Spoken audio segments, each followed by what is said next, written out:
से राज्यसभा में सदन की कार्यवाही शुरू होने के साथ ही हंगामा देखने को मिला। नेता प्रतिपक्ष गुलाम नबी आजाद ने कांग्रेस और 19 अन्य पार्टियों की तरफ से किसान मुद्दे पर चर्चा करने का प्रस्ताव रखा। राज्यसभा में शून्यकाल समाप्त होने पर संजय सिंह ने आंदोलन कर रहे किसानों से जुड़ा मुद्दा उठाने की कोशिश की, लेकिन सभापति एम वेंकैया नायडू ने उन्हें अनुमति नहीं दी और कहा कि सदस्य राष्ट्रपति अभिभाषण पर होने वाली चर्चा में अपनी बात रख सकते हैं। इसके बाद भी आप सदस्यों ने नए कृषि कानूनों का विरोध जारी रखा और नारेबाजी शुरू कर दी, जिसके बाद संजय सिंह समेत आपके 3 सांसदों को दिन भर के लिए निलंबित कर दिया गया है। बाद में उन्हें मार्शल की मदद से सदन से बाहर किया गया।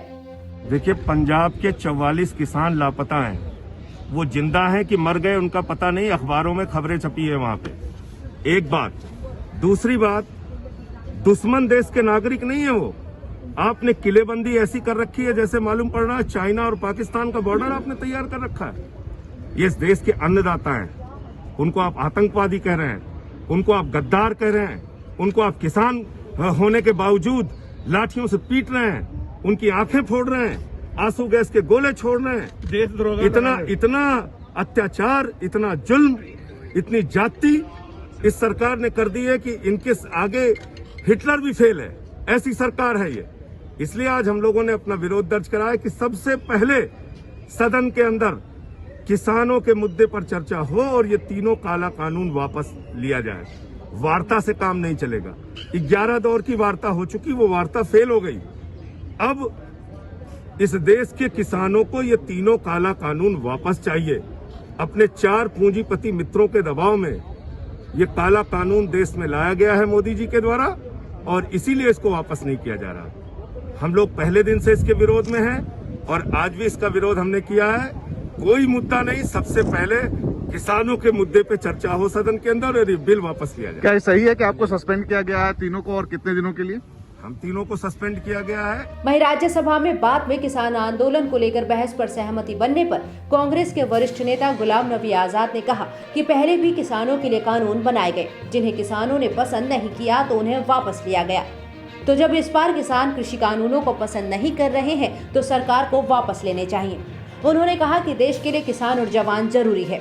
उन्होंने कहा कि सरकार को किसानों की बात सुननी चाहिए, उनसे लड़ना नहीं चाहिए। लड़ना है तो पाकिस्तान और चीन से लड़ो, किसानों से नहीं। किसानों से लड़कर कुछ नहीं मिलेगा। ये किसान, हमारे जब मैं कहता हूं कांग्रेस के नहीं, आपके, हमारे सब हिंदुस्तान के 130 करोड़ लोगों के अन्नदाता, हमारे, इनके बगैर हम कुछ भी नहीं। जो कुछ भी आज हम हैं, इंसान को जिंदा रहने के लिए 3 वक्त की रोटी और 2 वक्त की रोटी तो कम से कम होनी चाहिए। ये रोटी आज न सिर्फ हमें 130 करोड़ लोगों को देते हैं, बल्कि दुनिया के देशों में जहां हम अनाज बेचते हैं सरकार के द्वारा और प्राइवेट तौर पे भी, ये उनके भी अन्नदाता। इनसे क्या लड़ाई लड़नी? हमें लड़ाई लड़ने के लिए और बहुत फ्रंट है। हमारे बॉर्डर पे जो दुश्मन खड़ा है, पाकिस्तान है, चीन है, हम मिलके उनका लड़ाई करेंगे। हम आपके साथ, बिल्कुल बिल्कुल साथ है, पूरा देश साथ है, हमारी पार्टी साथ। चीन और पाकिस्तान अगर हमारी तरफ नजर उठाकर भी देखता है तो हम आपके साथ। लेकिन किसानों के लिए क्या? कांग्रेस के पूर्व अध्यक्ष और सांसद राहुल गांधी ने एक बार फिर प्रधानमंत्री नरेंद्र मोदी पर निशाना साधा है और इशारों में उन्हें तानाशाह कहा है।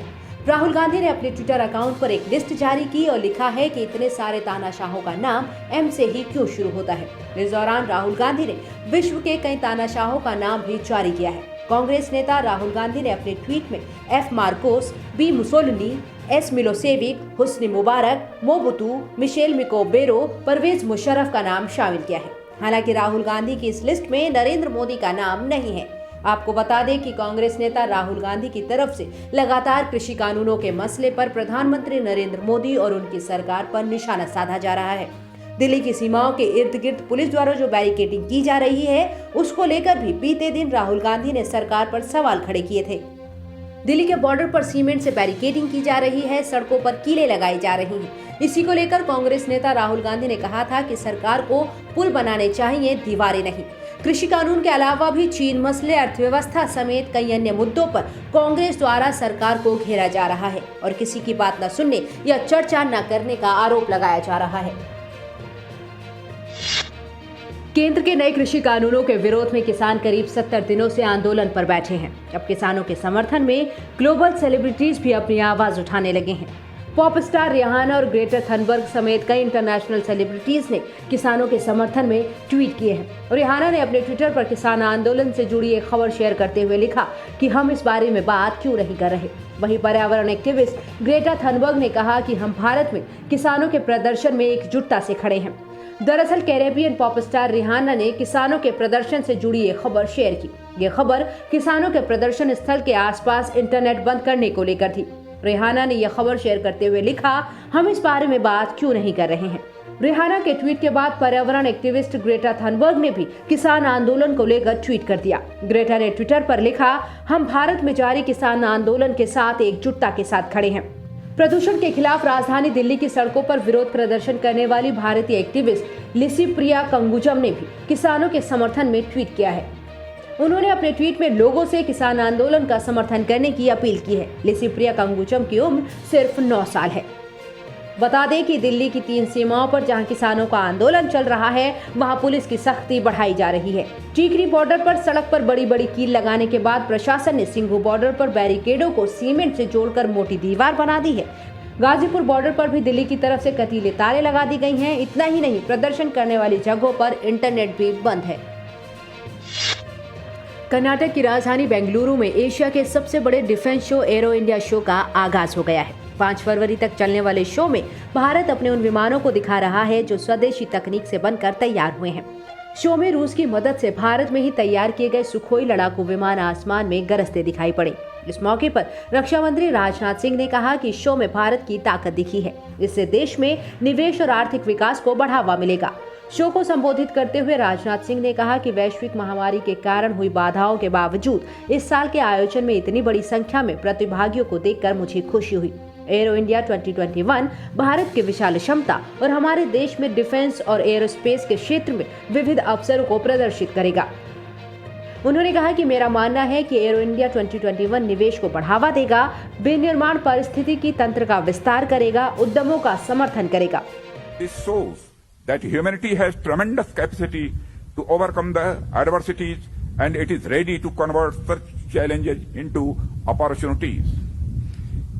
It is this spirit that made us take the plunge and take a lead in organizing such an international mega event which is completely COVID compliant. Friends, the Aero India 21 will display the vast potential for India and the multifarious opportunities that our country offers in the field of defense and aerospace sector. It also promises to be the world's first ever hybrid aero and defense exhibition. In order to maximize the reach and participation, the event is being conducted in a hybrid format with a concurrent virtual exhibition which will integrate the seminars, business-to-business interaction, product display, etc. It will be not incorrect to say that Aero India 21 has truly gone digital and global. वहीं तेजस के contract को लेकर राजनाथ सिंह ने कहा कि HAL को 83 नए स्वदेशी लाइट कॉम्बैक्ट एयरक्राफ्ट के ऑर्डर मिले हैं। भारतीय वायुसेना से तेजस MK1A का मूल्य 48,000 करोड़ रुपए से ज्यादा है। ये अब तक का सबसे बड़ा make in India defence contract है।